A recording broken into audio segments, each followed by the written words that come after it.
channel. Blog Talk Radio. Good evening, everyone. This is me, Jonathan Alexander, and I'm here to host our show, Life, Laughter, Happiness. Today, I have my co-host, Barbara. Are you there, Barbara? Yes, I'm here. Hi, everybody. Hi. And I have my co-host, Kelly. Are you there, Kelly? Yeah. Hi, everybody. Hi. Hey, girl. Okay. Now, today, we about a few days ago, we interviewed Karen Page, and I think we decided that because it went really well to have a part two of the interview. You know, so we decided to bring her back, and I believe it was, I don't know whose idea it was to make it a new part, but I mean, I think it's a great idea. Barbara. Barbara, it was Barbara's idea. Yes, because we were not done Why at don't all you- talking about Karen. Well, that's true. That's true. Why don't you go back into what you were wanting to dissect this time, Barbara? Okay. Well, I can't remember exactly where we left off, but I know it had to do with Karen and all of the things that she was working on and the travels. I believe, wasn't that what it was, where you traveled all around the world? Yep. And yeah, I got it. I remembered. Okay. Love So every minute of it. Yes, and we could start with more of your travels, and then I've got another question for you after that. Cool. Yeah. Well, hi, so where did everybody. we leave off? Hi, Karen Page. And I think Hey, we left off with Barb Rio and de Kelly. Janeiro. My two sweet sisters from another mother. Yeah. Oh, we love you, sister. Ditto. Sweet sister. And that's my bro, Mr. Jonathan. Yeah. I like that. Bro. I call my It's brother a- bro. Yeah, I'm telling you, he's our bro. Yeah. Well, I have just been great. I don't have one single complaint in the world. Every day's a good day. And it's funny because I was recently having a conversation with somebody about all the places that I've lived. And all of it has been because of my work. It's funny, when I was a little girl, I told my mother, Mommy, when I grow up, I'm going to live in London and New York. And she said to me, Sweetheart, you don't even know what London and New York are. I said, I know, but I'm going to live there. Well, I was right. I did. Wow. Not only did I live, and every bit of my travel has been connected to my work, seeing clients. I also do business consulting because I can pass. They always introduce me as their colleague, which is one of my favorite things. Yeah. And I've lived in, of course, Los Angeles, San Francisco, Berkeley, Houston, Texas, New York, Manhattan, London, Munich, Paris, Sao Paulo, Brazil. Wow. And every time, I think I told you this, guys, the other day, when I lived in Munich, I spent every winter in Kitzbühel, Austria, which is pretty hilarious for a girl that doesn't ski, you know. But we used to have so much fun. There were these two, they shall go unnamed, very famous athletes that I became friends with, you know. One of them started out as a client, and then we became friends.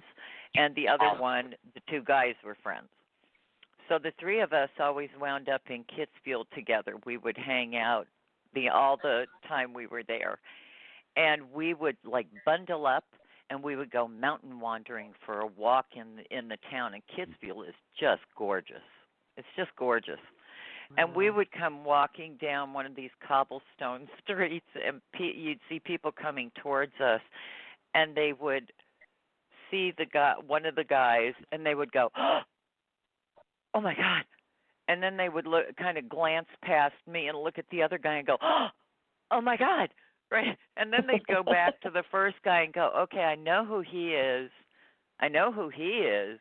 Who in the world is she?" Yeah. She must be somebody special. It was priceless. So that became our big joke.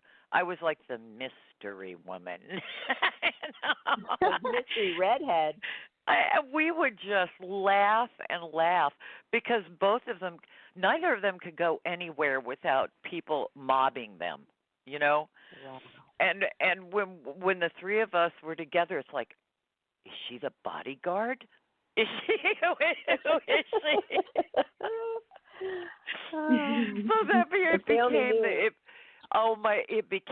that was our standing joke, you know, and all the time that all the winters I would love to walk up and down the Marienplatz in Munich because they have the most beautiful Christmas market, and I have the most gorgeous ornaments, and I'm the only person I know that has a kosher pickle Christmas tree ornament and a red crystal Star of David Christmas tree ornament.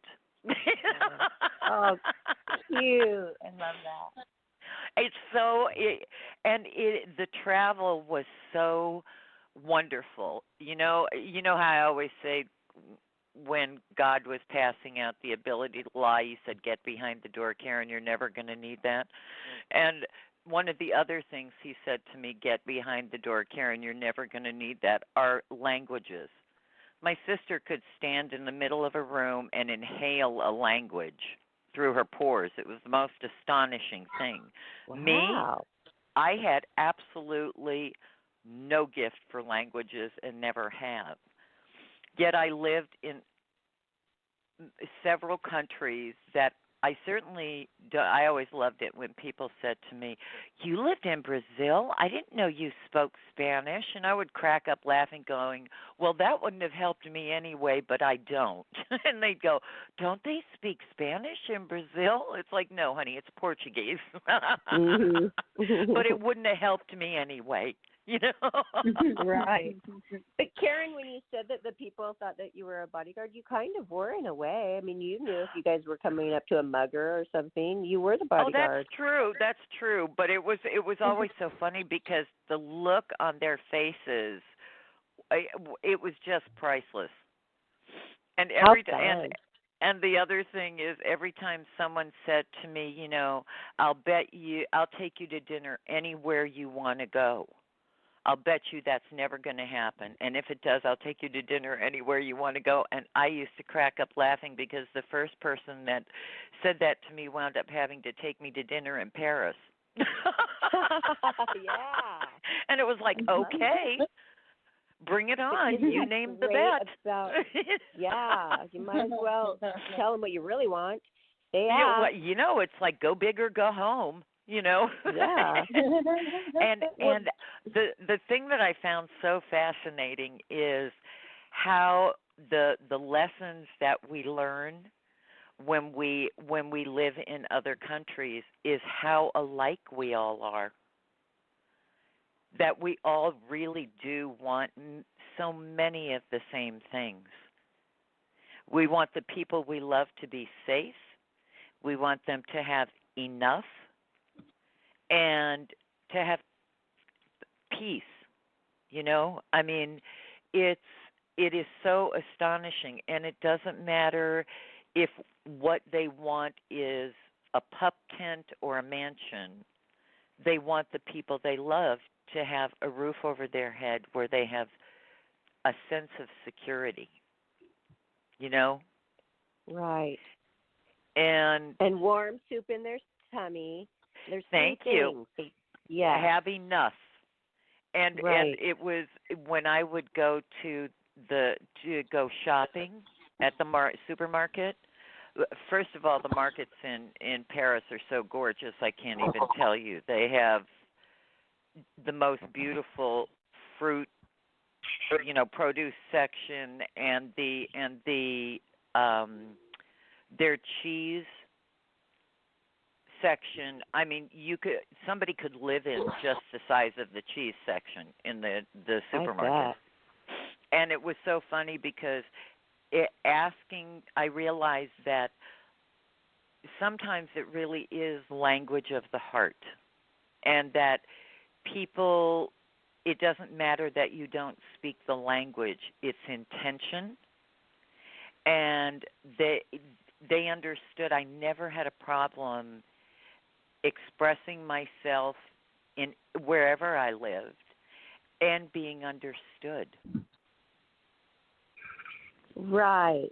So that's the point. You didn't really need to speak the language, but well, it was funny when I lived in when I lived in Germany, I used to do radio in Germany, and I do call-in radio, very similar to this, and it always made me laugh because they would be asking me a question in German, and I would answer it in English because, of course, Miss Clueless here doesn't speak German.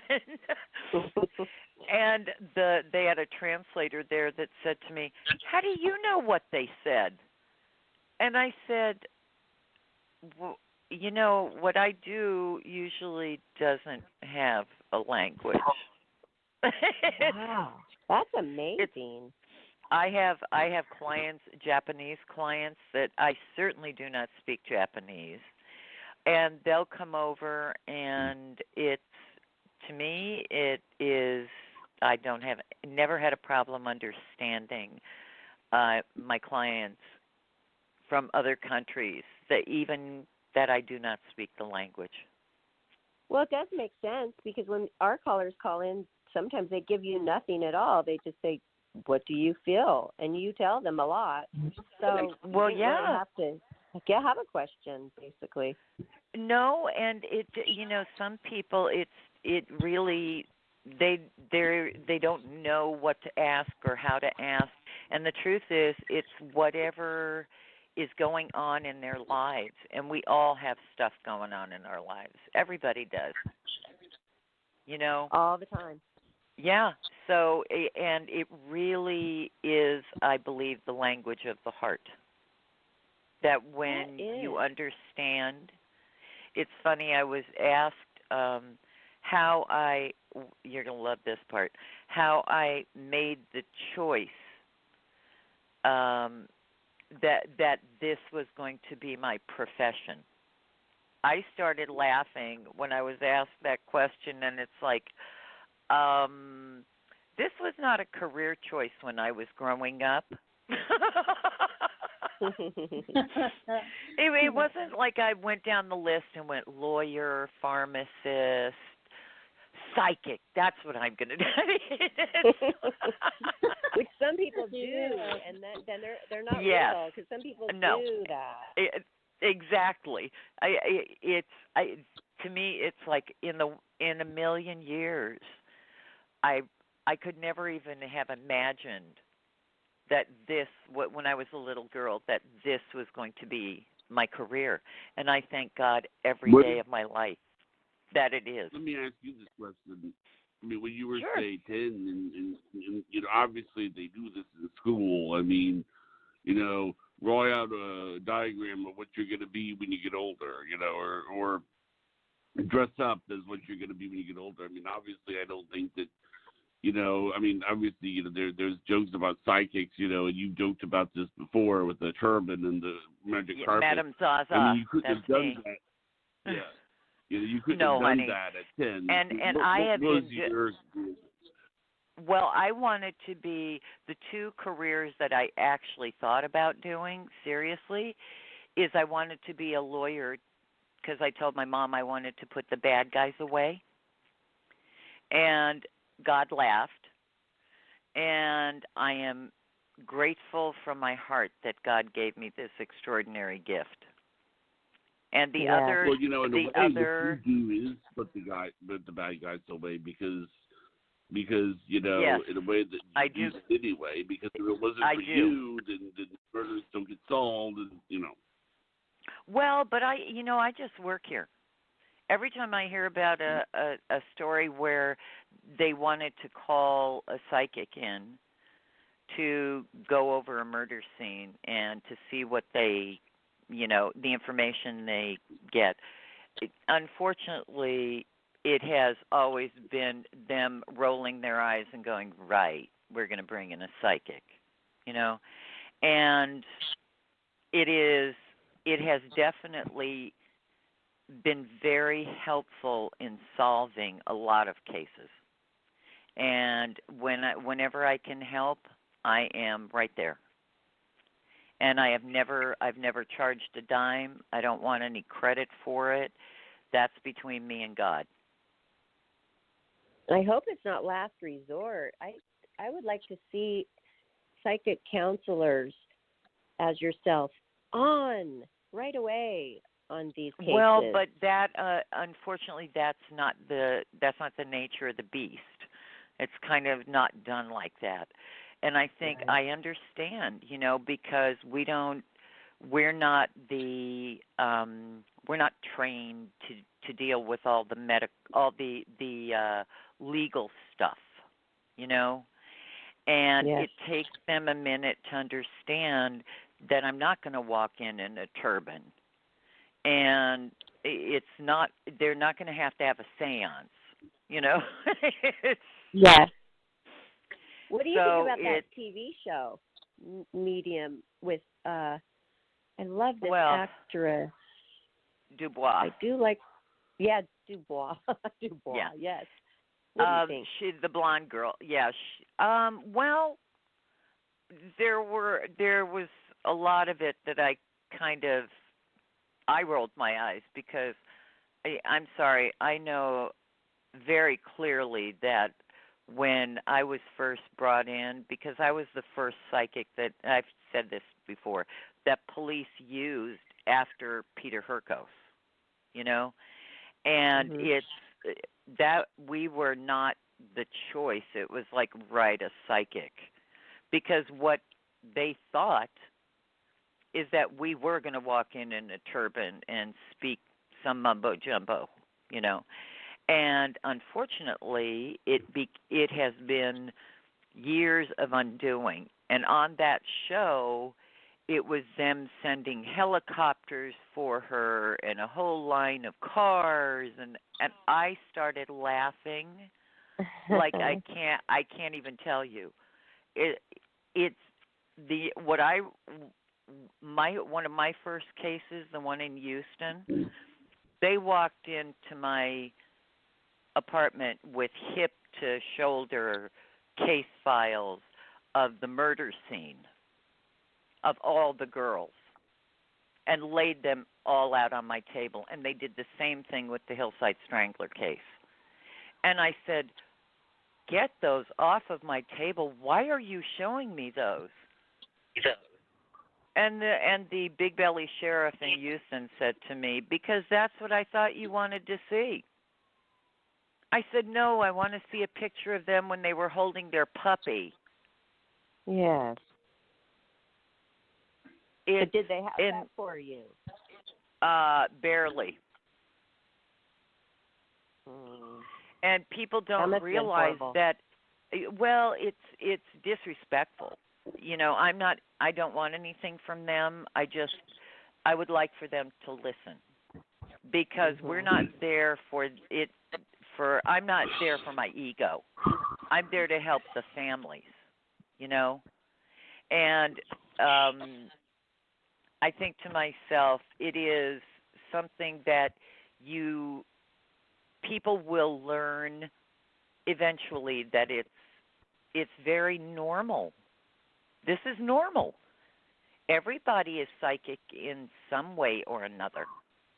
How often have you thought about somebody you haven't spoken to in ages and the phone rings and it's them? A lot. Every one of us. Yep. And or the phone rings and you know who it is. And I'm talking about pre-caller ID.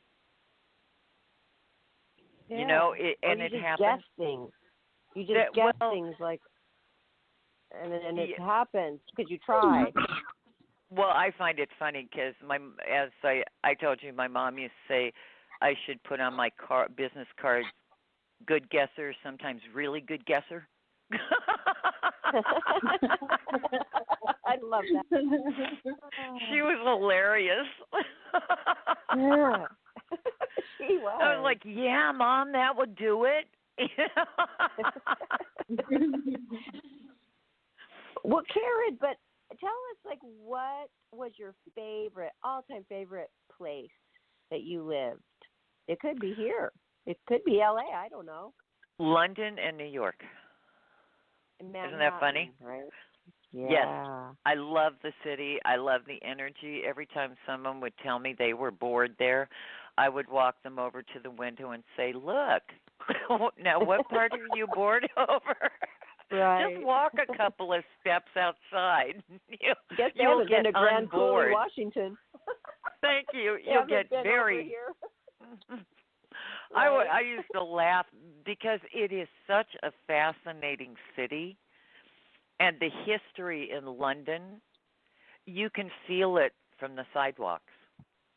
And it always made me laugh because people, the English are unfailingly polite.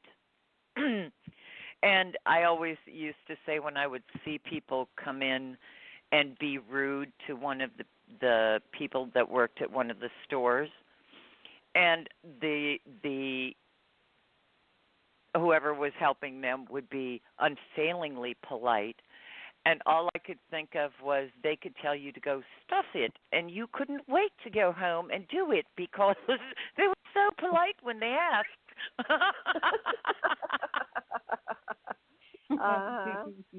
And I used to break out laughing when I saw the way people would.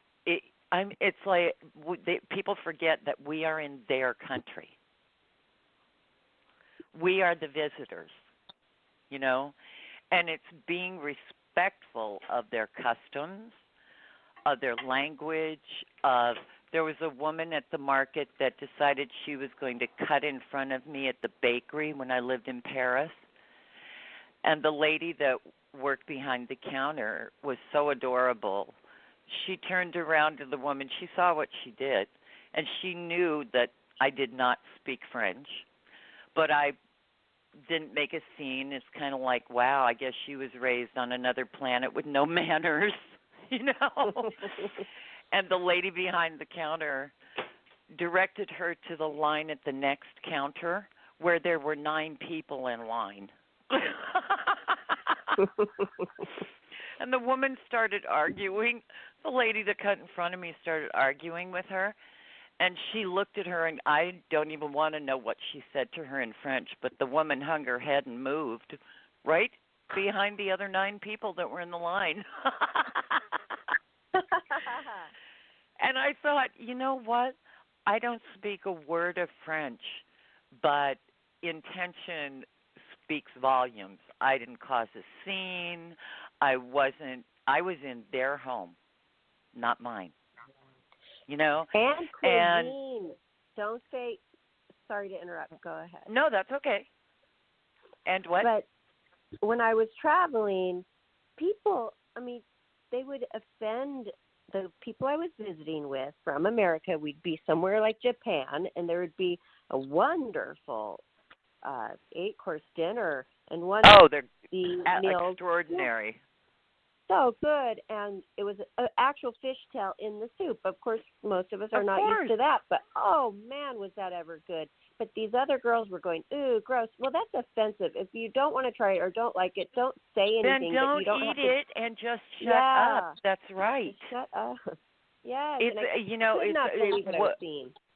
Well, it's being respectful, and people, I don't care what the language is, what the culture is. It's like we are the visitors. And actually, I'm going to make a comment on that. Sure. Because sometimes I don't know what country this is, but it's not a good idea to compliment. I forgot where it is, but you are not supposed to compliment anything they own, because what will happen then they have to give it to you. Yes. They basically will assume. I don't know. It might be Japan or something. I don't know where that is. But I think it's in the Middle East. Yeah, because the person will feel that you want it, and yes, and they're obligated to give it to you. That's right. Yes, and so it's so like a nice skirt. No, we will take it. No, I don't. And then, well, but you know what? I think good manners really kind of should be a universal thing, don't you? Don't you think? Yeah, I know. When I lived in London, I went with a client to Wales, and he turned the radio to a meeting. He was looking at developing multi-screens for all the venues. It was way before that ever happened. And we were going to the factory of the guy that was wanted to produce these for him. And so he turns on the radio, and we're driving, and I see the freeway signs, right? And I started laughing because the dialect was so thick. I had no idea what they were saying. And I'm looking at the signs, and I never laughed so hard in my life because it looked like a 4-year-old had spelled these words. And it was Cardiff by the Sea, and okay, and only underneath they wrote that, Cardiff by the Sea. It was done in Gaelic, written in Gaelic, and I had absolutely not a clue. It was like there were no vowels. Wow. I started laughing, and he said to me, Karen, you might want to get over it because the guy you're about to have a meeting with, that's exactly what he sounds like. I said, all righty then. Oh, no. And I said to him, how weird must I sound to him? He said, pretty That's weird. And we got along famously. It was such a funny moment. And then we went to a restaurant for lunch, and the waitress came over, and I said to her, forgive me. I said, do you happen to have an English menu because my Gaelic's a little rusty? And she said, of course, darling. You're good at the accents, though. My mom used to say I was a great mimic. Yeah. And the way everybody was so lovely there. And when we left, I said, you know what? I said, it's like stepping into a warm hug. I said, because the people are so gracious and so welcoming, and they make you feel like they're glad you're there, but not in that artificial way. It's they're gracious, and I always had lovely experiences wherever I traveled. So would this be you meeting somebody and they just fall in love with you, which happens very often, and they just say, "Come with me," or "Come"? Like, no. They're usually they are clients that I have read for a number of years, and they are not from here. They pick a place, and they'll say, I have I'd like you to come to to some of our business meetings, and I'd like to introduce you, or and there's 37 of their friends that would like to have readings, and we want you to come, and we have a place for you to stay. And I go, great. And Wow. I pack my bag and pop my passport in my purse, and away I go. You were very adventurous. Oh, are you? And it's so funny. My mom used to laugh because here I was, this single kid. I mean, I was a girl, and I lived literally all over the world by myself. I moved to all these countries that I didn't speak the language, and it never even would have entered my mind that, gee whiz, that might be a problem. You know? Wow. And it, so cool. yeah. I thank God every day for the life that I've had and the work that I do. And every time someone says to me, "Are you still doing readings?" I say to them, I will do readings till the last breath is out of me. Or, of course, if God wants me to be a house painter rather than do readings. You know? You'll be working at Home Depot. I'll go there and get my brushes though for that house painting job. Yeah. You know, Not working the fitting your equipment. That's right. I got it wrong, Karen. Darn. No, that's okay. You know, you never know. I could be going there for a job. No. I probably wouldn't be real useful to them because I have 3.5-inch fingernails and, you know, not too good at the lifting part of things, you know. Yeah. Which leads me to this question. What is Sure. the day in the life of Karen Page now? Now that you're settled, we all know you live in California, and Right. what you do and how many readings do you have per day? Is it a scheduled thing? Is it just random? Do you just take phone calls when they come? What is your day like? Well, it's funny because there are never 2 days that are alike. Because I have clients literally that are all over the world, my phone could ring and they have some emergency going on, and I will, if I have time right then, I will speak to them and take out my firefighting gear, you know, to help solve Right. whatever it is. And it is set up by appointment, and if people can contact me at the bottom of my home page on my website, it says contact, and they can get in touch with me and to inquire about an appointment and set it up that way. And if they don't live near me, then they can set up a phone reading. And it takes, every time I hear that a reader works on a clock, I just kind of go, how do you do that? You know, I mean, what if a business reading or a personal reading takes more than 45 minutes? What if it's an hour and a half or 2 hours or however long it takes? Right. That's how it works. To finish, yes. And I have always worked like that since I first started doing readings. It takes however long it takes because it's their life.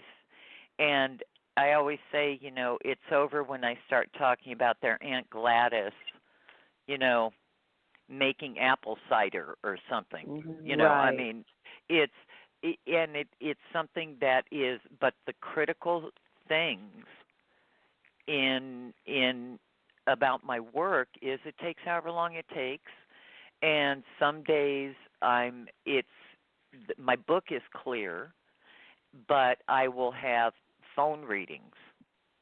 There's nobody coming to my house to set up with an appointment, but I will have phone readings, and sometimes they are from 10, 11 o'clock in the morning until midnight or 1 o'clock in the morning.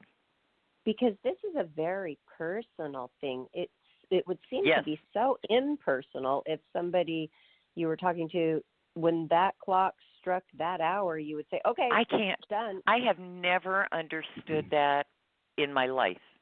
in all the years I've been doing this, and every time I see somebody that has a thing that says 15-minute reading, and I go, 15 minutes? What in the world can you, after you get past hello, doesn't that take 15 minutes? I mean, Right. You know, and life is so much more complicated. And the woman that was my one partner that I shared the space with 100 years ago, I used to say to her, why are you doing this like a fast food line? You know, what are you doing? Yeah. And she said, well, you're doing it wrong. You take too much time with your clients. And I said, it's their life. Yes. I wanted to kind of address that if I could. Sure. Sorry. I didn't want to cut you off, but I wanted to address it and kind of give my 2 cents. You know, I have my own take on psychics, and I sort of believe that it's more like it's one thing to be good. It's another thing to have somebody to be good and just not listen to you. I mean, it doesn't matter what you say; the person's not going to listen to you. The thing is that I think that because you feel like, you know, you don't feel like, I don't think that other things I like is that none of us, we feel like that there's a taxi cab meter, you know, in the room when we talk to you. We don't feel like there's a taxi cab meter in the room when we talk to you, whereas there would be with somebody else. And I think that friends don't do that. You know, we don't go see, if I was to go see Kelly, you know, and I was to get her on the phone, you know, there wouldn't be this little thing in the background going, I have $8 minutes. Yeah. I've never understood that. You know, yeah. You know, because that's just not how friends treat friends. Well, not only that, why, but you know, when you realize how, I understand sometimes, I have a lot of clients that come from deeply religious families. And they were raised in homes where psychics are not a part of their life. We are verboten, you know. And then they grow up, and it's because I'm the crazy girl that believes there's only one God and we're all connected. Right. I don't care how people pray or, you know, and none of that. But it is something that when you realize what sometimes people have to, it takes them a long time to give themselves permission to go to see a psychic or speak to a psychic. And I'm sorry, actually, it's punching a time clock, that would never even enter my mind. And not only that, I was, you know, Kelly, before I had her on the show, I think that's one thing, and Kelly's going to like this, that you and her have in common is the taxi cab meter. I mean, the first time she did my chakras, you know, I was thinking, you know, at the end of it, Kelly could say that would be $45. She could do that. You know, she could do that. And that's when you go per chakra? Yeah, oh right. But she could have done that. She could have done that. So, what happened was that when I first, there was a lot of reasons I had her as co-host, but one of the reasons was that, you know, I had her on, and I was like, you know, I was thinking to myself, here she is giving her time, doing something that she could charge me for. I think that, you know, she is owed the ability to talk to a medium. I think she's owed the ability to talk to, I mean, also because she's great, she brings a lot to the show, but she's never made me feel. Now, I will say this, I've never wanted Kelly to, you know, with the 102 fever, do my chakras. I would never do that to her. Okay? To anybody. I mean, I mean, obviously, you know, I think Kelly, you know, should definitely have some. I think that Kelly should be well and should actually have some time where she can be sitting in a chair and having her feet rubbed drinking orange juice, okay, before the chakras. Or by the pool eating bonbons. That's right. But I would not. I would never ask Kelly to exhaust herself. And by the way, just so you know, her birthday. I should also add that Kelly's birthday is coming up, so which is December the 4th. But I just think that what's important to remember is that we're not exhausted. It's December 4th, I've never asked in Kelly, case anybody wonders. Yeah, I've never. Okay. I've never asked Kelly to really exhaust herself. I've never asked Kelly to exhaust herself for my sake, and she's never said. So, there's always been, I think one of the things is that whenever she does her chakras, I don't feel guilty because I know. But Jonathan, Jonathan, do you understand What? that any Kelly, me, anybody that does truly spiritual work, okay, they don't. It's funny. I worked with Thelma Moss, who had set up the Who's that? parapsychology. She set up the parapsychology department at UCLA. It was the first one of its kind. Okay, and I scared her out of her socks at a dinner party one night, and she said to me, "You're not the typical psychic I've met." And I said, "Whatever in the world that means, dear. I have no idea what that means." And we started talking, and I said to her, "What is the one thing that you found is a powerful commonality among all authentic readers, real readers?" And she said, "People like you," she said, "you put in, if you do a 1-hour reading, that is equivalent to 8 hours of physical labor in energy." And when I was a kid, and well into my 20s, and probably up to my mid-30s, I used to do readings 8 in the morning until midnight, 6.5 days a week. And when my mother said to me, "Sweetheart, even God took one day," it is the amount of energy that Kelly exudes and puts out to do a chakra reading, or the energy that I put into an hour and a half reading, is mind-boggling. And actually, that's why I never ever, I do my best never to ever let her schedule a chakra day right next to each other. And one time she went on a talk show, and I think she did like 8 or 9 chakra cleanses in a row. And I kind of said there, literally, no more of that, okay? Just that is yourself absolutely, it's incredibly debilitating.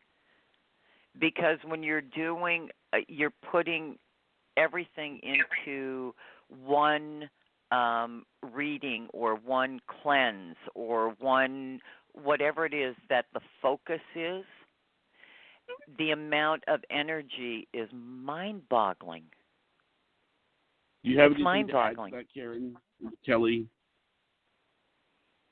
Yeah, I absolutely agree. And thank you for acknowledging and saying that, because it is so true. It is so true. And after that show, it was like I was so jazzed to do it. I was so excited. And then it was like it took me like 3 days to recover from it. Oh, yeah. It's exhausting. Wow. Yeah. And people think because we're always so perky all the time,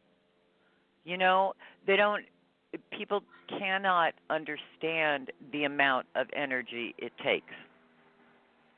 And no, you have to be so on. You're on, A, because you're doing a show, and then B, you're doing the work you're doing. So that's double draining. Well, it's interesting because the show, to me, this is really fun, and we have the loveliest listeners on the planet, that's for sure. And I enjoy doing readings. I love my work. And I told you when I was a little girl, if I could touch one person's life and make it better, I could die tomorrow and I would be happy. And to me, it's all about helping people. And that's what Kelly does with the chakra cleanses and the guided meditations that she does. And it can be very exhilarating. And when you're done with whatever if she was doing 8 or 9 readings, it's like, yeah, let's go. Okay. However, your battery needs to get recharged. You know. Mhm. Yeah. And it's like, oh. Yeah. Mhm. So it's really interesting because the mind is the most powerful part of a human being, and it's what makes the whole machine work together. You know, and Yeah. it's really astonishing that what goes on between our ears is what is most important about everything in our life. It controls a great deal of our health. It controls our ability to focus and to do the work that we do. And Barbara, God bless you, as organized as you are, all that Virgo in your chart, I bow to you. I mean, it is such an amazing gift. You know. And speaking of charts, I think when it's Kelly's birthday, I think she's mentioned wanting to have her chart done. Is that right, Kelly? Yes, please. Yes. Oh, cool, honey. Send me the information. I'll gladly do it. Okay. Yeah. Thank you. I Absolutely. love those things. I Me love too. when you do the chart and then you dissect it, and it's so Everybody's got interesting. birthdays. I'm excited for Kelly's Yay. December 4th birthday. I am very Absolutely. excited. It was so funny. You guys know Paul Fowler? Yeah. Yes. Yeah. Isn't he the sweetest guy? Yeah. Yeah. He shares the same birthday that my uncle had, November 1st. Okay. Wow. And yesterday, a girl, I have a client that was referred by another client, and we had an appointment last night, and I'm talking to her, and I said, when's your birthday? Her birthday's November 1st. And I said, oh, my God. And it was like she and I just knew each other immediately from hello, you know. Wow. And that, isn't that, you know, and as sweet as Paul is, that is, I think that is a common trait of November 1st birthdays. Oh, That that's beautiful nature, you know. They are Oh, so you know sweet. what? Isn't he Brian's lovely? I mean, he's dad is just a doll. November 1st. What Yeah, is? Brian's dad. He's November 1st. All Saints Day. Wow. All Saints Day. Isn't that a trip? I mean, in my whole life, I've met two people born on my birthday. One of them, I told his parents made a mistake. They lied to him. He and I could not share the same birthday.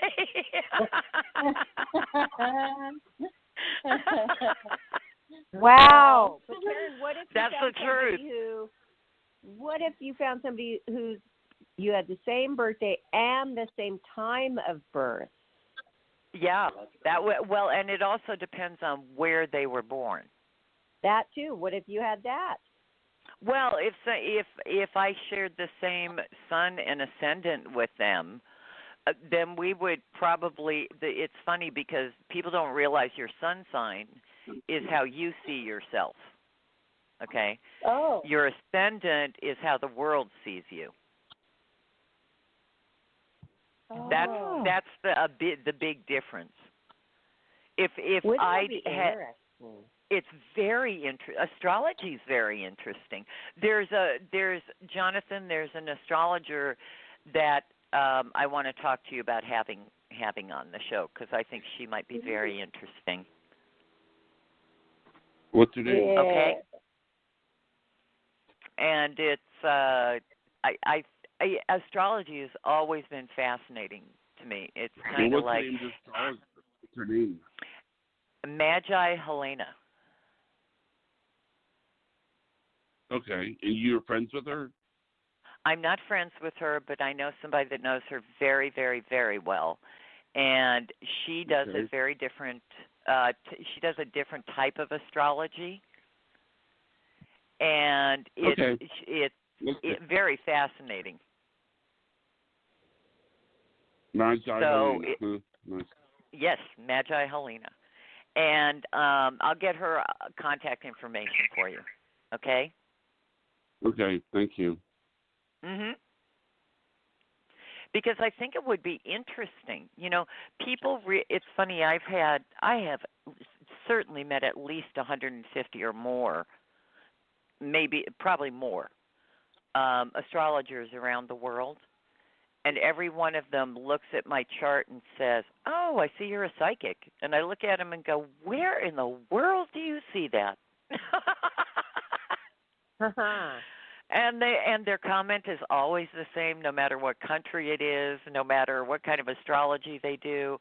They always look at it and say, I have 2 yods, I have the hand of God, I have this, I have that, and I'm kind of going, yeah, that all sounds right. Whatever you said, and it's funny because even though I didn't want to be an astrologer, I studied astrology for years and years and years, and I taught astrology. And it's something that I think, if that is the focus of a reader's life, that is their tool, I think they're the ones that should do it because they are the experts in it. I'm good at it, but I think, and especially because what she does is different than Western astrology, I think it would be something that's fascinating. Great. Mm-hmm. Well, I have another question. Oh, please ask 2 or 3. For you, I do. I think that a lot of people would like to hear you answer it. When you were a young woman starting out in life and all your travels and just living, I'm sure that you dated. So were any of the men that you dated ever concerned about you being a psychic? Because you could basically read their mind. No, I don't read their mind, but I do know the intention. Were they intimidated? It's not about that? It's reading their intention Wow. is the more critical. And yes, it is very threatening. It has been in my life very threatening to some people in my life. Yes. Have you ever not wanted to tell them then in the beginning? No, I would always tell them. Why in the world would I waste my time or theirs?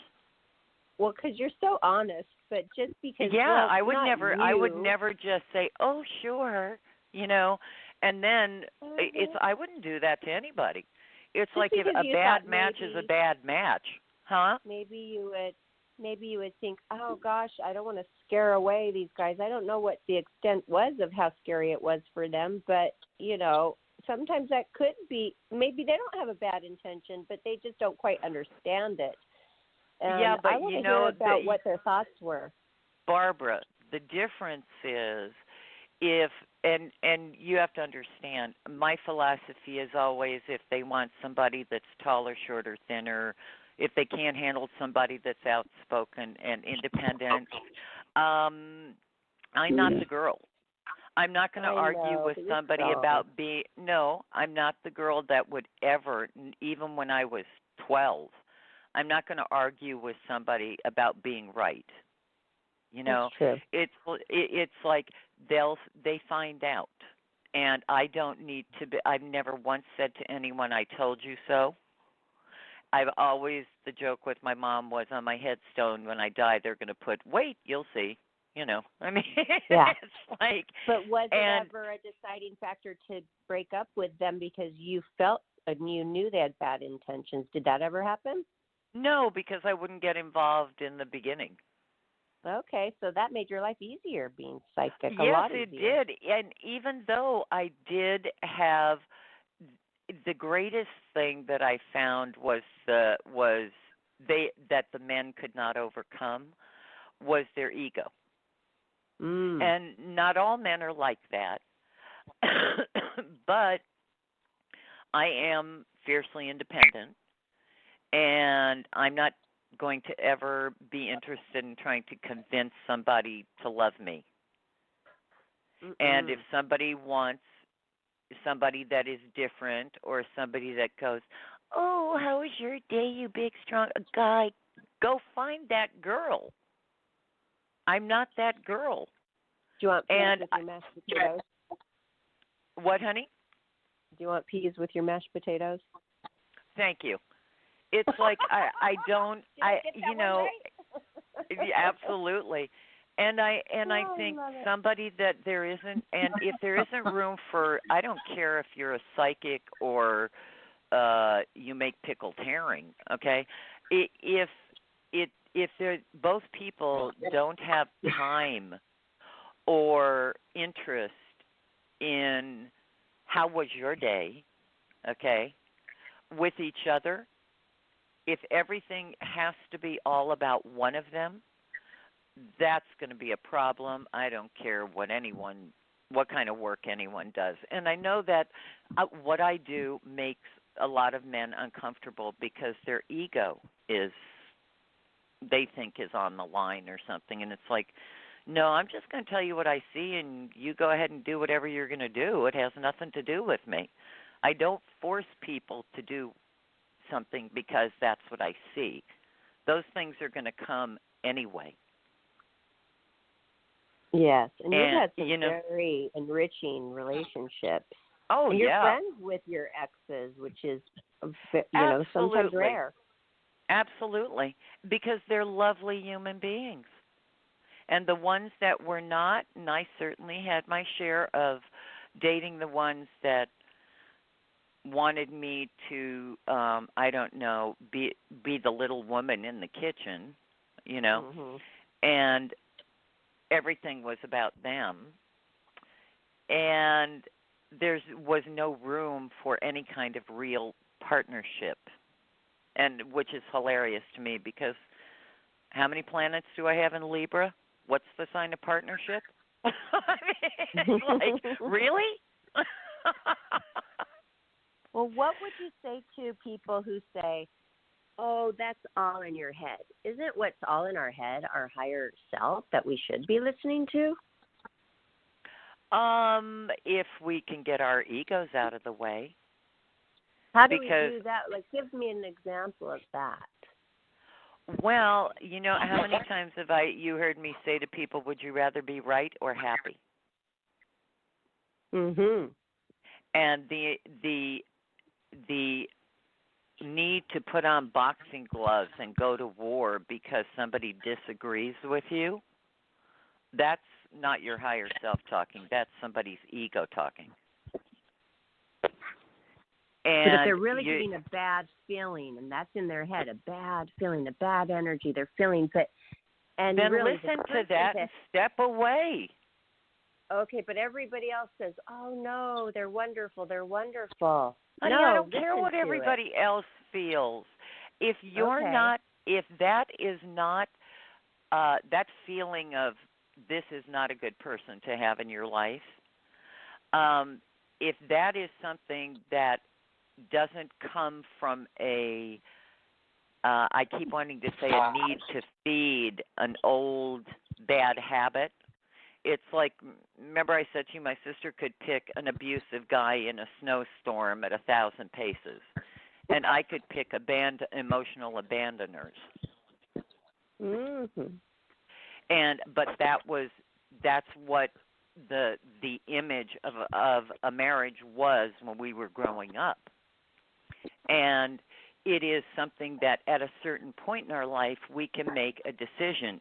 Do you want to keep feeding that wolf, or do you want to take the wolf out to pasture and go have a nice life and give yourself permission to be happy rather than continue recreating the same scenario over and over and over again? And wondering why. Right, and I've had people say to me, no, it's not like that. We all know somebody that keeps picking the same type of man. They can pick an addict or an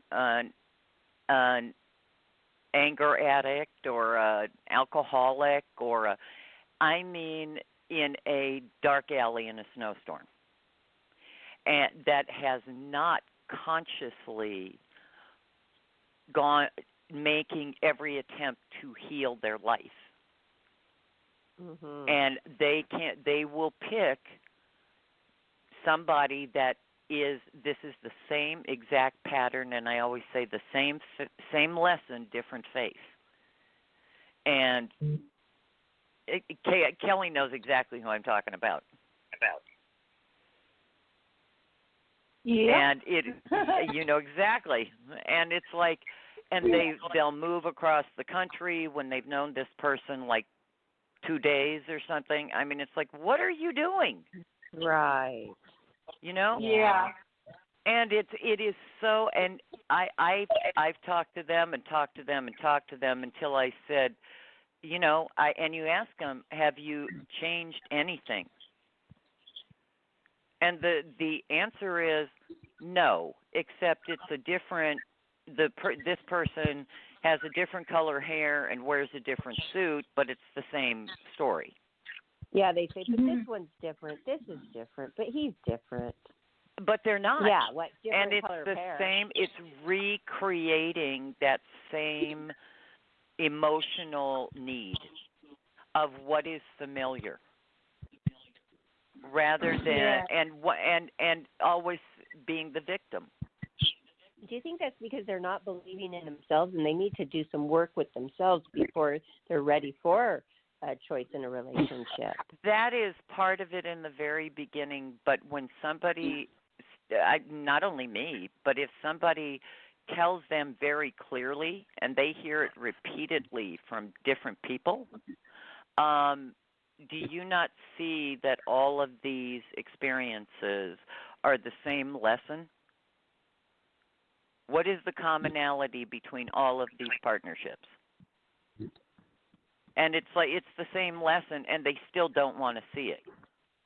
That is where their well, but wait a minute, Barbara. That's where their ego is driving the bus, because they would rather be right than happy. It's like, okay, then. Example. Thank you. Yeah. Okay. Wow. And okay. it's like, okay, you go, girl. Wish you every happiness in the world, you know. And that's when you realize maybe, hey, I cannot get through to this person. I tried and tried. It's been a long time, many readings, and they're just not listening or not getting it. Then what do you do with this person? I don't read for them anymore because it's very clear. First of all, I'm not interested in doing battle with somebody that just wants a reason to have drama in their life. I want no drama in my life.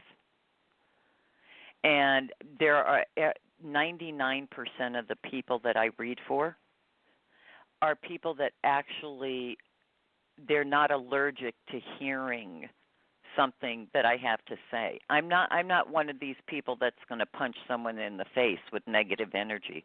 I will tell them the truth, and I will make sure that I tell them the truth in enough ways that till I am certain that they have understood exactly what I mean, not what they think I mean. And sometimes people need to let go.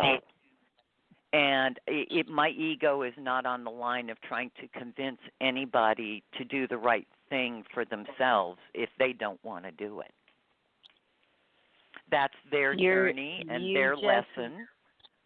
And you, being you, would not just keep taking their money just because they I want to would keep never talking do that. to you. No. I love that about you. Yeah, well, my agreement is with God. My agreement is with God. And it is, if I can't help somebody, why in the world would I keep making an appointment with them and letting them pay me if I know they're not going to hear something? Then I'm not honoring my work, and I'm not honoring what my agreement with God is to do the right thing with people. And we can, we all learn at a certain point, and we may not consciously acknowledge it, but we all learn at a certain point that we can only be responsible for our own behavior. We can't make people do something, even when there's nothing in it for us, and it is something that would make their life so much richer emotionally.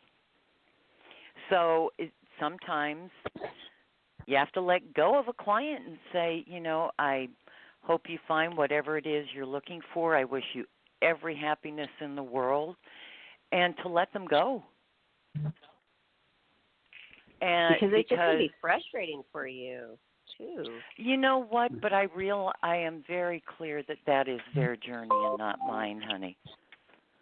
That's something that I can't control, and I'm very clear about. I just work here. Mhm. It's I'm not the boss of everyone, and I don't for one second have any illusion about being, oh, do you know who I am? It's like, really? Good luck with that, Karen. It's that so is making you so special. So that does make you very special. I don't know. I'm very clear. I'm just a little kid from LA, and God gave me an extraordinary gift. And I am grateful every day of my life for that. I can see why, because you have used your gift in so many wonderful ways to not only enrich many other people's lives, but your own, with all these wonderful travels and just how you've helped and some of the most wonderful people I've ever met in my life. I've met because of my work, and because I don't have any family left, and I'm the last living member of my family, I have clients. I have friends that started as clients, and they're still my clients, but they have become like family to me. That was my last question, really, that I had for you. Oh my God, maybe I'm psychic. I know. I love saying that now. I'm exercising my ability. That is hilarious. I know you know I do that. That's absolutely, so and I love it. I love that. Okay, because I was going to say, okay, you're the last living member in your family, so yep. Look at all the people around you that are your family members, your beautiful friends. Absolutely true. You have. Absolutely How true. Wonderful. And you are three of them. Thank you. It's true. We're blessed. It is because we're very blessed. How often in the world do we meet people and you immediately get each other? Mhm. I mean, we can meet people all day long, and we're invisible to them. And all of a sudden, we're put together. God bless you, Jonathan. All four of us, and it's like, oh my God, there you are. Mhm. Yeah. I love that. And the intentions are clear from hello. And I am grateful every single day for the people that I've met in my life, and I thank God every day. And I'm so glad I didn't become I'm so glad I didn't become a lawyer or a pharmacist. I remember saying to my mom when I realized I'm a girl that I have no interest in doing drugs. I never did. I never drank, and not because I'm Pollyanna. I mean, I don't care. I serve wine at dinner parties, and it's like, knock yourself out. Just please don't get behind the wheel and drive. And I don't care who smokes pot. It's like, so what? Just be careful. Just not for you. It doesn't. I had never had any interest at all, ever. I never could stand the smell of alcohol, even when I was a little kid. And I lost 11 friends in school to drugs. And I don't mean we stopped being friends. I mean they left to the next world.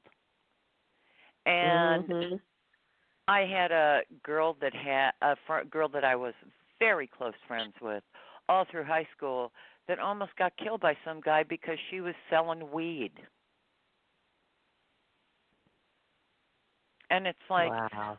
why would anybody want that energy in their life?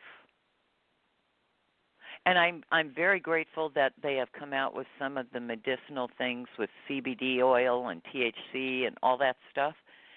And it's like, yeah, I think those are great because they help people. Yeah. Naturally. And yeah.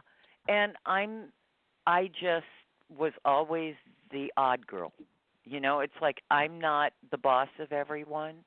I'm not trying to tell people this is how you live your life. Are you kidding? My mother'd come from the next world and slap me. It's like I'm not the boss of anything. You know, my cat looks at me and goes, "Right, Mom." You know, sure, I'll think about that. You know, and it's like every time somebody's ego's driving the bus, it's like, well, do let me get out of your way. Yeah. I had a client when there was a period where business was really slow, and I took a retail job, and I had clients come in, and my ex said to me, "What are you going to do if one of your clients comes in? What are you going to say to them?" I said, "May I help you?" I mean, what a silly question. They're going to want to know why are you working there? And I said, because my landlady does not have a sense of humor, you know? And I'm sorry. It is an honest day's work for an honest day's pay, and what is the problem? You know? So I think if people can step back and stop giving two poops about what this one thinks of you and that one thinks of you and that one, it's like, you know what, aren't we all human? It'd be nice if we could learn that way more early in life than what is normal. Yeah. I don't even know what normal means anymore because what's you know, normal? when I look at people that have, forgive me, but no original parts, and it's because they're scared of what people are going to think of them if they get a line on their face, or they're the wrong tan color, or their butt's not big enough, or I mean, oh my God, pick something, you know. And it's like, really? And it goes back to what I said I always say, you know, I don't think when I die, God's going to say, what was your zip code, Karen? How much money did you have in the bank? What kind of car did you drive? And what's the label in that T-shirt? I'm pretty darn sure none of those things are on the list. You know? Yeah. Oh, hey, Karen. Well, what, hey? We were wondering about the remote viewing program that you helped start. Oh, that was so amazing. That was amazing. Back in the day, I was invited to help Ross Perot bring some of the prisoners of war back from Vietnam. Oh. Wow. Yeah. Wow. So and I mean, he looked at me like I was from Mars. What, honey? You met Ross Perot? Oh, yeah. What was he like?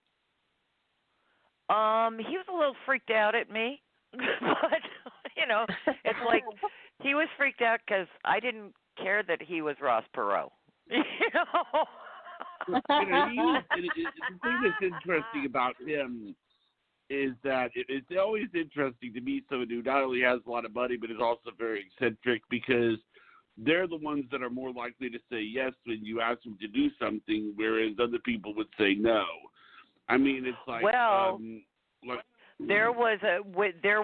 I was brought in as to tell them I worked on where the POW camps were hidden, and I had two generals that came to my house and we went in the garage, and I had a raised platform table where we laid out the maps, and I told them where the POW camps were and where to be careful of the Viet Cong.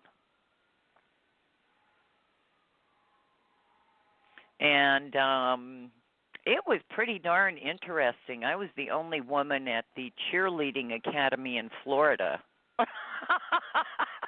With wow. a couple of hundred guys that were all, special forces. It was pretty interesting. Oh, Wow. Yep. And they went and brought some of them back. They found them. wow. Yeah. That's wonderful. Was, and how do you so feel the when remote that, view, something the like that remote happens? view, the remote viewing part of it was developed when how do you do that? Started that conversation. How do you know they're there? What are you seeing when you look at that map? It's like the same thing when I would work with the people from the oil companies, the guys that were drilling wells trying to find oil, and I'd say you're way far off where there's oil. It's over here, And so for me, when I say it's like being there, it literally is like being there. It's like I'm stepping into what I see. I can tell you what the weather is, what the shrubbery looks like, the houses, if there are any, who the people are, what they look like, if they're tall, short, fat, thin, what the relationships are with their families. It's all the details. And it's just, I find it absolutely astonishing. That's why I ask everybody to record their readings. And at first, they thought I was completely insane. Oh, I have a funny story to tell you about the POW stuff. There was a guy whose name became quite familiar, named Bo Greitz. He was one of the guys that was in Florida with us. And he just was the guy whose ego was driving the bus. And he didn't want to hear any of this, and I just burst out laughing, and I said, you go do your thing. I know it's all about you.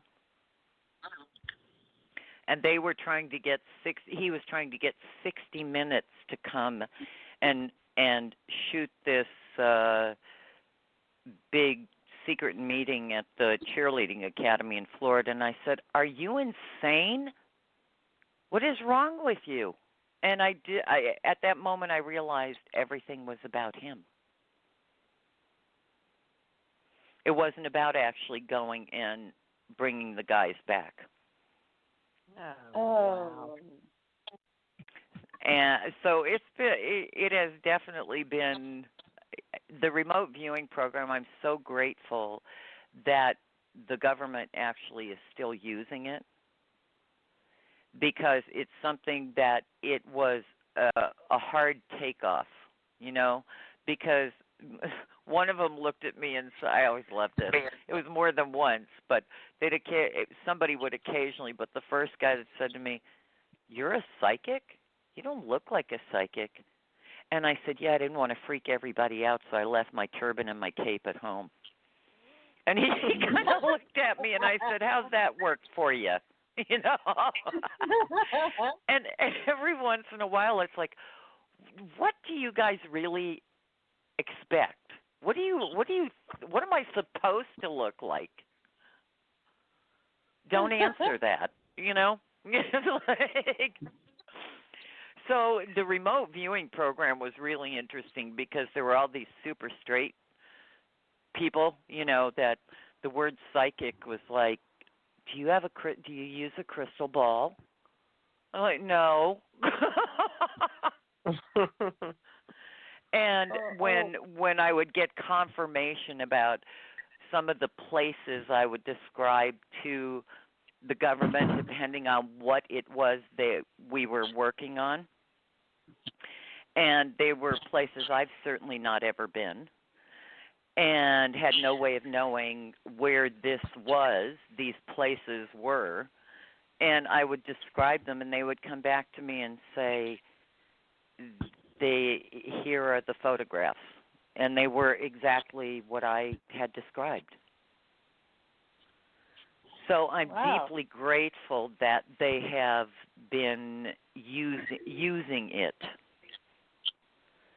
And that went on for a long time and depended on what was going on and what they needed, you know.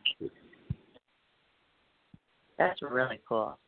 Yeah, it was so fascinating. And the personalities of the people that I was working with were just hilarious to me. You know, it's kind of like, boy, do you like sleep on a wooden board? I mean, loosen up, dude. You know? Love it, Kate. It's like, oh my God, your muscles must be as rigid as can be. Do you move Karen, on is this mind? Is what, sweetheart? Is this in your book? I didn't talk about the remote viewing stuff in my book, but there are certainly some other stories that are some of the odd things that I've seen. Other odd things? things? Yeah, like the Houston slasher and describing him and where he hid the head under his mother's porch and all that stuff, and it was like, wow. Yeah, and they thought they thought I was from the Twilight Zone, and there it was, and described his mother's house to them. Wow. And oh my gosh, tell us where we could. Oh no, they got well. It was in you when I was in. No, not where. Nothing about the head. Where to get your books? Oh God. Oh, you can get it from Amazon. No, where to tour the house? Where what, honey? Where to tour the house? Not where the head was. Oh gosh. That's funny. Where they do the house tour. Yeah. Yep. Oh man. One after that. Well, if there's a story in there about a house I moved into, my mother lived with me, and the guy didn't tell me that both of his aunts had died in this house.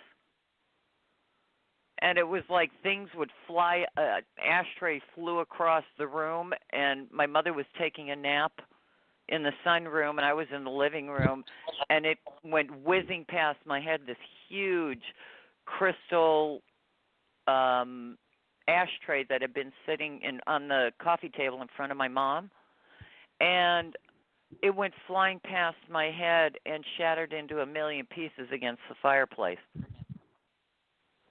God. And since I knew my mother didn't do it and I didn't do it, and they kept turning on all the water in the bathroom when I had a holiday party. And every time somebody would walk in, the toilet would flush and the shower would go on and the water in the sink. I mean, it was like it was freaking people out. And so I walked up to the bathroom door and I said, "Stop scaring my friends." It stopped for that evening after I did that. That one evening. Oh man, and they would walk around my bed. You could at night when I would come home, they would walk. You couldn't see anybody, but you could hear them walking back and forth around my bed. And I called my mom and I said, "Would you come to the door of my bedroom?" And she came to the door, and she said, "What, sweetheart?" And I said, "Just listen." And you could hear the footsteps of them walking back and forth around my bed. Well, my mother looked at me and said, "Who is that?" I said, "I don't know, but they were uninvited." And there was nobody physically to see. Wow. Yep. Wow. Well, it's always more fun when you can share it with friends and family, and it's not just you. Oh, I'm. You know what? And it's so funny because some places you walk into and it's just creepy as creepy could be. Mhm. the two women that had lived in this house and died in this house, they had built the house for themselves. They had both been vaudeville dancers. And it was like, what in the world would you not tell somebody that? And they were very quiet because it was also my mom and me, two women that had moved in the house, and they must have gone, score, we finally have our girls here, you know? And it's like, and I told the guy, I told their nephew, I said, look, you cannot rent this house to anybody that is not two sisters that are dancers. Do you understand me? I said, because anybody else, they are going to make sure that they chase out of this house.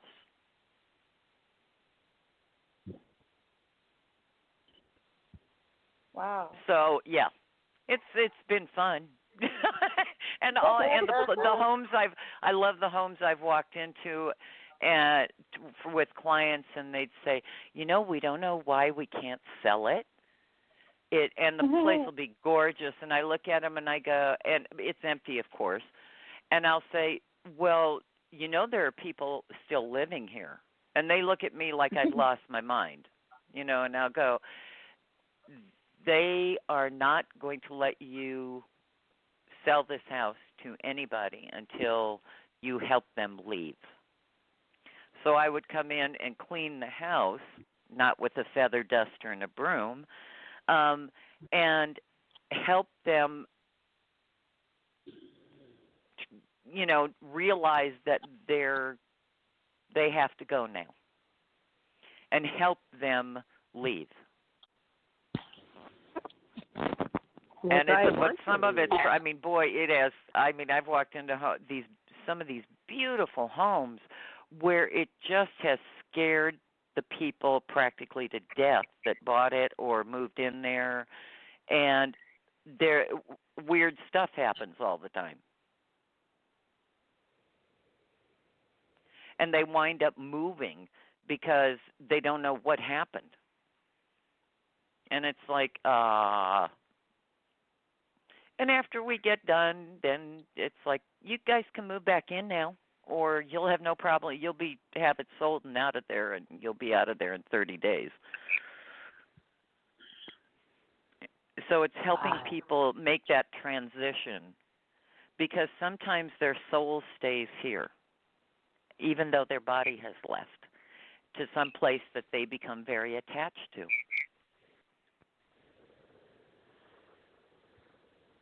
Wow. Sometimes is it them who has the power, they who has the power to actually stay in limbo like that? But it's not in limbo for them. It sounds funny, but some people don't realize they're dead. They're still walking around the same house or the same property that they loved. I mean, I've walked into office buildings and to factories where it's like, wow. And on properties, gorgeous properties, that I've said to people, you know that 2 people died during the construction of this house. And you know that. And they'd look at me and the blood would drain from their face and go, how do you know that? I go, what am I doing here? Why did you call me? They want to know. And if you want them to really leave and not follow you, you need to do the right thing for their families. And until you do, they'll leave this house, but they don't need a passport to find you. Mm-hmm. There might be some spirits, a lot of spirits over here. I'm visiting my mom in Grand Coulee, Washington, where the big, huge Grand Coulee Dam was built, and a lot of people did die building this. I'm sure. Yep, I'm sure. And you know, they made a little kind of, well, it wasn't a fake neighborhood, but they made a special street with little cute, wonderful little charming homes on this one main street to show. I bet they have lots of visitors. And yeah, I know. Lots of visitors. Those homes, Oh yeah. Well, Wow. and every time I think of how when they were settling the United States and pushing the Native Americans off their land and being completely disrespectful of the Indian burial sites, and I think Yes. to myself, "Oh my God, all across the Midwest, all those regions that they built homes on, and it's like, where do you think those souls are going to go?" All of them, I didn't. Yeah, I should have said, well, what about the spirits of the American Indians here? They Thank wiped out you. their complete fishing That's my point. business. I mean, Yeah. that's how they lived, and totally flooded the river, and they made Yeah. this huge lake, Lake Roosevelt, made the dam, and their whole fishing communities, these villagers, wiped Was out. And they decimated. had their Yep. Yes, and they had the lighting show to show that, and then all of a Mm. sudden they said, well, that is making us look bad. They changed the whole lighting show to be, no, it was the opposite. Actually, they did something good. It was the opposite. They now do show the wipeout that they did, and they are doing the honest thing with the lighting show now, because the American Indians had this uproar about your lighting show. What about us? You act Please. like we never existed. Yeah, That drives so they me crazy. changed Well, you know the old Mhm. George Carlin joke about when they came to settle America and they moved the American Indians. Kept saying to them, "Could you move it over? Could you move it over? Could you move it over some more?" Until they moved them off the whole continent. You know, and just Wow. displaced all of the Native Americans. And I think the homes that are built on those burial grounds and the buildings that they just, they decimated the entire Native American, all their rituals and their culture and the respect for the ones that have passed over. And it's like, my God, Yeah. without an ounce of conscience. It's crazy Yeah. making. I'm going to go Yeah. do some investigating and drive around tomorrow, either with Priscilla or by myself, and drive around and go to those little homes. I want to see Tell if her I I can said, build "Hey, cutie something. pie." Okay. Hey, I Miss will. Priscilla. Well- Hey, cutie girl. I think Yes, we're Mr. about out of Jonathan. time, Well, but, this was fun. Barbara, Yeah, give, no, your, Barb, give your mom a big hug for me. I will. Thank you. why don't you do the shout out? I mean the Okay. shout out. Wow, what a special show. The second part of Karen Page's interview by Life, Laughter, Happiness. We are so blessed to have you. What a wonderful life. And you know what? Oh, There's probably thank going you, to be a sweetheart. part 3. Woohoo! Part 3. I mean, it's like there's so much to you, so many facets. That's hilarious. That we want to dig deeper. So Mhm. if you want to contact Karen Page directly, it's KarenPage.com. Simple. Do that. Yep, and We'd love to hear there's from you. a contact button on the bottom, the very bottom of the opening page. Wonderful. And this was a special day, Saturday, but she's always regularly on Life, Laughter, Happiness every Tuesday and every Thursday for Psychic Night. And Yay. please tune back in for that. And we love taking all the calls. You callers are amazing, as we always say. And don't forget to subscribe to us on YouTube at Life, Laughter, Happiness YouTube. And follow us there and visit us on Twitter, Instagram, and our Facebook page. We would love to hear from you. Thank you so much for listening to this wonderful show. I love you guys. Love We you are- too, Thank Karen. you. Love Thank you, Good John night, Kelly. everybody. Good night. Good night.